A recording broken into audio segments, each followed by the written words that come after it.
मालेगावी छत्रपती शिवाजी महाराज स्मारक व परिसर सुशोभीकरण आता तरी त्वरित व्हावे या मागणीसाठी शिवतीर्थ समोरच मालेगाव विधायक संघर्ष समिती व विविध शिवप्रेमी संघटना यांच्यातर्फे धरणे आंदोलन छेडण्यात आले। यावेळी मनपा प्रशासनाचा जाहीर निषेध, टक्केवारीने केली बोंबच बोंब, विकासाची गंगा गेली लांबच लांब, सुशोभीकरण करण्यात दिरंगाई करणाऱ्यांचा जाहीर निषेध, विकास निधी आमच्या हक्काचा नाही कोणाच्या बापाचा, आम्ही संघटना सर्व एक आहोत, भ्रष्टाचारांना लक्षात ठेवा, आंदोलन करत राहू, तुमचे लुटणे चालू राहील जेव्हा, अशा प्रकारचे विविध बोर्ड देखील यावेळी बघायला मिळाले। तसेच यावेळी अनेकांनी आपले मनोगत व्यक्त केले, परंतु सुशोभीकरणाचा मुख्य विषय व्यतिरिक्त देखील अनेक वेगळ्या विषयावर काही जण बोलले। त्यामुळे सुशोभीकरणाचा मुख्य विषय भरकटत आहे का असे देखील यावेळी जाणवले। बघूया सविस्तर यावेळी कोण काय बोलले ते। प्रबंधभूमी महाराष्ट्र न्यूज साठी मालेगाव विभागीय संपादक हरीश मारू। येणाऱ्या 19 फेब्रुवारीला आजपर्यंत आता तो मागचा वर्ष गेला।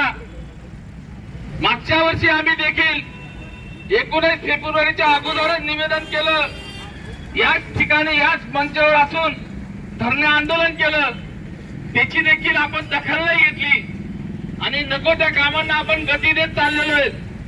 म्हणून या ठिकाणी माझी अशी मागणी आहे, आम्ही मालेगावकर विधायक संघर्ष समितीच्या वतीने येणाऱ्या 19 फेब्रुवारी पर्यंत सुशोभीकरणाचं काम जर नाही चालू झालं तर याचे परिणाम, याचे पडसाद काय उमटतील या आज तुम्हाला सूचित करू इच्छिते आम्ही। म्हणून या ठिकाणी आपल्याला विनंती देखील करतो आम्ही की लवकरात लवकर छत्रपती शिवाजी महाराज तथा शिवतीर्थ याचं सुशोभीकरण आपण लवकरात लवकर सुरू करावा अशी आम्ही मालेगाव विधायक संघर्ष समितीच्या वतीने या व्यासपीठाच्या वतीने आपल्याकडे करीत असो। मालेगाव महानगरपालिकेच्या प्रशासनाला माझा इशारा आहे की आपल्या मागे किती मोठी शक्ती असू द्या, त्या शक्तीपोटीचे आपण काम करत आहात ते आम्हाला दिसतंय, आमचे काही डोळे झाकलेले नाहीत। परंतु या सगळ्याच्या टार्गेटच्या रडारवर मालेगाव महानगरपालिकेचं प्रशासन राहील। या प्रशासनाने याची नोंद घ्यावं, येणाऱ्या 19 फेब्रुवारीच्या आत आपण हे सुशोभीकरणाचं काम सुरू करावं, अन्यथा 19 फेब्रुवारीला शिवजन्म उत्सव बरोबरच आपला कसा उत्सव केला जाईल याची देखील आपण दखल घ्यावं या ठिकाणी। म्हणून तुमच्याकडे आता पोट तिडकीचे आणि निष्ठावंत कार्यकर्ते राहिलेले नाहीत, म्हणून तुम्ही जे धंदे चालवले आहेत ते धंदे तुम्ही बंद करावं। मालेगावची जनता इतकी दुधफळ राहिलेली नाहीये।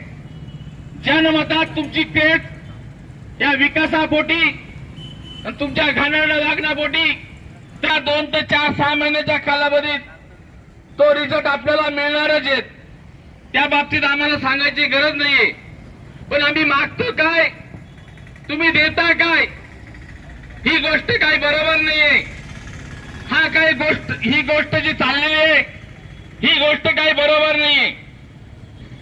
चौपदरीकरण झाले ते आम्ही मानतो, जे ते झालेच पाहिजे ते होणारच होते, पण चांगल्या एक उत्कृष्ट दर्जाचं काम या मालेगाव शहराला दिलं असतं, चांगल्या कॉन्ट्रॅक्टरांची, चांगल्या मक्तेदारांची आपण नियुक्त्या केल्या असत्या, ते मालेगावचं विद्युतीकरण झालं नसतं, मालेगावचा चेहरा मोहरा खराब दिसला नसता।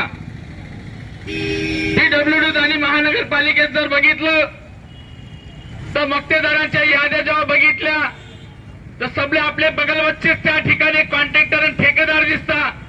मग मालेगावचा विकास कोणत्या पद्धतीने आणि कोणत्या परिसरातून चांगल्या पद्धतीने होईल, कसं काय होईल? ज्या लोकांचे टेक्निकल लोक नाही आहेत, ज्यांनी कुठून तरी 17 नंबर या मालेगाव शहराचं मक्तेदारी केलेली आहे।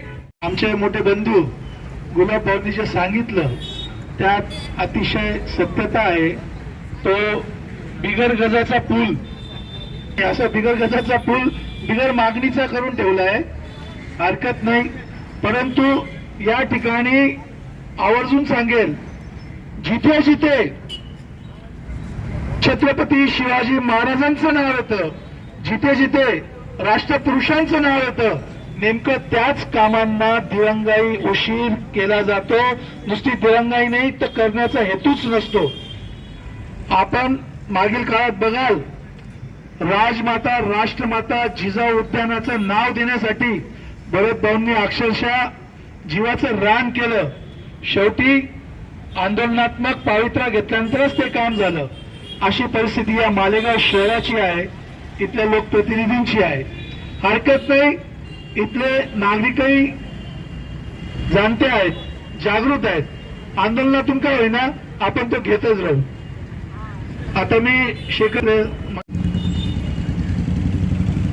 पवित्र स्मारकावरून प्रथमतः सर्व महामानवांना विनम्र अभिवादन करतो. शिवतीर्थ सुशोभीकरण झालं पाहिजे या मागणीसाठी मालेगाव शहरातील तमाम शिवप्रेमी नागरिकांच्या वतीने या ठिकाणी धरणे आंदोलन सुरू करण्यात आलेलं आहे. या धरणे आंदोलनात मालेगाव शहरातील विविध सामाजिक संघटना व तमाम शिवप्रेमी नागरिक उपस्थित झालेत. त्या सर्वांचं समितीच्या वतीने प्रथमतः अभिनंदन व्यक्त करतो. शिवतीर्थ इतिहासाला साजेसं आणि नाशिक जिल्ह्याला भूषवावं ठरेल असं सुशोभीकरण झालं पाहिजे अशी मागणी गेल्या अनेक वर्षापासून मालेगाव शहरातील तमाम शिवप्रेमी नागरिक मालेगाव महानगरपालिका प्रशासनाकडे करत आहेत. त्याची दखल घेतली जात नाही, म्हणून आजचं हे आंदोलन आपण आज करत आहोत. मालेगाव महानगरपालिकेच्या वतीने 19 फेब्रुवारी 2022 रोजी सर्वात प्रथम तत्कालीन स्थायी समितीचे सभापती राजाराम जाधव साहेब यांच्या यादी अन्वये या शिवतीर्थाच्या सुशोभीकरणाचा विषय भूमिपूजन करण्यात आलं होतं. नंतर ते भूमिपूजनाचं काय झालं, ते काम का चालू झालं नाही, हे सर्व प्रश्न अनुत्तीर्ण राहिलेत. त्यानंतर 19 फेब्रुवारी 2023च्या पार्श्वभूमीवर मालेगाव शहरातील तमाम शिवप्रेमींनी याच ठिकाणी 7 फेब्रुवारी 2023 रोजी शिवतीर्थ सुशोभीकरण झालं पाहिजे या मागणीसाठी आंदोलन केलं होतं. त्यावेळी मानपा प्रशासनाने सांगितलं की आम्ही विकास आराखडा तयार करतो, सुशोभीकरणासाठी काय काय गोष्टी कराव्या लागतील याची चर्चा शिवजयंती उत्सव समितीचे पदाधिकारी आणि मालेगाव शहरातील तमाम शिवप्रेमी आणि सामाजिक संघटनांच्या पदाधिकाऱ्यांसह लोकप्रतिनिधींशी चर्चा करून आम्ही विकास आराखडा फायनल करू आणि आश्वासन दिलं 100% हे काम चालू होणार. काम चालू होईल अशी अपेक्षा डबल झाली, कारण 11 एप्रिल 2023 रोजी नाशिक जिल्ह्याचे सन्माननीय पालकमंत्री महोदय नामदार दादाभाऊ भुसे साहेब यांनी या ठिकाणी अनेक राजकीय पक्षाच्या कार्यकर्त्यांना बोलवून मोठा भूमिपूजन सोहळा संपन्न केला आणि त्या ठिकाणी त्यांनी सांगितलं की 1 कोटी 1.5 कोटी लागले तरी चालतील, पण उद्याच्या पासून शिवतीर्थाचं सुशोभीकरण सुरू झालं पाहिजे अशी त्यांनी घोषणा केली. तत्कालीन आयुक्त सन्मान्य गोसावी साहेबांनी त्याला होकार दिला. ताबडतोब तडकन उभे राहिले आणि सांगितलं की उद्याच्या उद्या काम सुरू होईल, 1.5 कोटी रुपयाची मान्यता देतो. ते गोसावी साहेब पण गेले, मंत्री महोदयांनी भूमिपूजन केलं, ते पण विसरलेत. आणि आजही आपल्याला 7-8-9 महिन्यांनंतर या ठिकाणी पुन्हा आंदोलन करावं लागतं आणि शिवतीर्थ सुशोभीकरण करा अशी मागणी करावी लागते. हे खरं मालेगावचं दुर्दैव आहे, हे खरं मालेगावच्या जनतेचा रोष आहे. आणि हा रोष सन्मान्य पालकमंत्री महोदयांनी समजून घेतला पाहिजे. सन्मान्य पालकमंत्री महोदयांचा विशेष उल्लेख याच्यासाठी करत आहे, कारण मालेगाव महानगरपालिकेच्या प्रशासनावर सन्मान्य पालकमंत्री महोदय यांचं थेट नियंत्रण असतं. कारण आता महापालिका लोकप्रतिनिधी मंडळ म्हणजे महासभा अस्तित्वात नाही, या ठिकाणी प्रशासक नियुक्त आहे आणि प्रशासकावर पालकमंत्र्यांचं नियंत्रण असतं. दुसरी गोष्ट, सन्मान्य पालकमंत्री महोदयांनी नाशिक जिल्ह्याच्या पालकमंत्री नामदार दादाभाऊ भुसे साहेबांनी 19 फेब्रुवारी 2022 ला आणि 11 एप्रिल 2023 ला विशेष कार्यक्रम घेऊन तमाम शिवप्रेमींना बोलवून या शिवतीर्थावर भूमिपूजन सोहळा संपन्न केला होता. आहात या मालेगाव महानगरपालिका प्रशासनाचे, जर आपण जबाबदार आहात या शिवतीर्थाच्या भूमिपूजनाचे, आपण श्रेय घेऊ इच्छितात या शिवतीर्थाच्या भूमिपूजनाचं, तर मग या कामाला दिरंगाई होत आहे त्याचं देखील श्रेय आपल्याला घ्यावं लागेल. या दिरंगाईचं होणाऱ्या छत्रपती शिवाजी महाराजांच्या अपमानाचा श्रेय देखील तुम्हाला घ्यावं लागेल.